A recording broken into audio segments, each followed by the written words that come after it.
నమస్కారం. Jubilee hills నియోజకవర్గంలో నివసిస్తున్నటువంటి voter కలిగినటువంటి సినిమా ఆర్టిస్టులందరికీ నమస్కారం. మీ అందరికీ తెలుసు, తెలంగాణ రాష్ట్రం ఏర్పడ్డ తర్వాత గత 10 సంవత్సరాల్లో సినిమా పరిశ్రమకు సంబంధించి ఒక్క పని కూడా గత ప్రభుత్వం చేయలేదు. రేవంత్ రెడ్డి గారు ముఖ్యమంత్రి అయిన తర్వాత ఇవాళ గత 10 సంవత్సరాల నుంచి నంది అవార్డులను బదులుగా ఇక్కడ తెలంగాణ రాష్ట్ర ప్రభుత్వం గద్దర్ అవార్డును తీసుకొచ్చి సినిమాలో కష్టపడి పనిచేసినటువంటి ఆర్టిస్టులకు సినిమా పరిశ్రమను ప్రోత్సహించడం కోసం ఎంకరేజ్ చేస్తున్నటువంటి పరిస్థితి మీకు తెలుసు.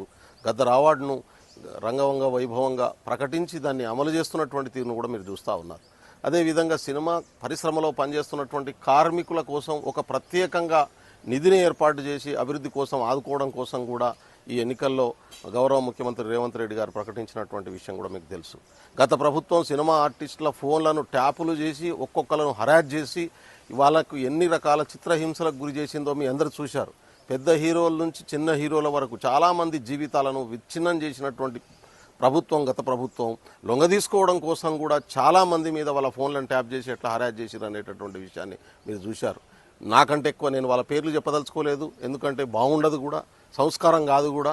మీరు చూశారు, చాలా కుటుంబాలను విచ్ఛిన్నం చేసినటువంటి పరిస్థితి, చాలా ఇండ్లలో బెదిరించినటువంటి పరిస్థితి, డబ్బుల కోసమే కాకుండా రకరకాల పద్ధతుల్లో హింసించినటువంటి పరిస్థితి, ఫోన్లు ట్యాప్ చేసి డైరెక్ట్గా యువరాజు గారే హరాజ్ చేసినటువంటి విషయాన్ని కూడా మీరు చూసినటువంటి పరిస్థితి. నాకంటే ఎక్కువ సినిమా పరిశ్రమలో పనిచేసినటువంటి కార్మికులకు, డైరెక్టర్లకు, సినిమా హీరోలకు, ఆర్టిస్టులకు అందరికీ విషయాలు తెలుసు. కానీ ఈ ప్రభుత్వం వచ్చిన తర్వాత ప్రతి సినిమా ఆర్టిస్టు, ప్రతి వ్యక్తి ఇవాళ స్వచ్ఛగా ఫోన్లలో మాట్లాడుకునేటటువంటి వాతావరణాన్ని, ఒక ప్రజాస్వామ్య వాతావరణాన్ని క్రియేట్ చేసినటువంటి ఘనత, రాజ్యాంగబద్ధ పాలనా విధానాన్ని అమలు చేస్తున్నటువంటి తీరు రేవంత్ రెడ్డి కాంగ్రెస్ ప్రభుత్వం ద్వారా మాత్రమే సాధ్యమవుతున్నటువంటి పరిస్థితి. అందుకనే జూబ్లీ హిల్స్ బై ఎలక్షన్స్ ఎవరు కోరుకునేవి కాదు. ఈ జూబ్లీ హిల్స్ బై ఎలక్షన్స్లో నిరంతరం ఇవాళ సినిమా పరిశ్రమలలో పనిచేసే కార్మికులకు అండగా నిలబడేటటువంటి వ్యక్తి నవీన్ యాదవ్ గారు పోటీ చేస్తున్నారు కాంగ్రెస్ పార్టీ అభ్యర్థిగా. ఆయనను భారీ మెజారిటీతో గెలిపించాల్సినటువంటి అవసరం ఉంది. మీ కష్టాల్లో, సుఖాల్లో, బాధల్లో 24/7 అందుబాటులో ఉండేటటువంటి విద్యావంతుడైనటువంటి నవీన్ యాదవ్ గారు గెలిస్తే కాంగ్రెస్ ప్రభుత్వంలో 3 సంవత్సరాలు కంప్లీట్గా కాంగ్రెస్ ప్రభుత్వం ఉండబోతున్నది. కాబట్టి మీకున్నటువంటి అన్ని సమస్యలు పరిష్కరించగలిగినటువంటి బాధ్యతను తను తీసుకుంటాడు.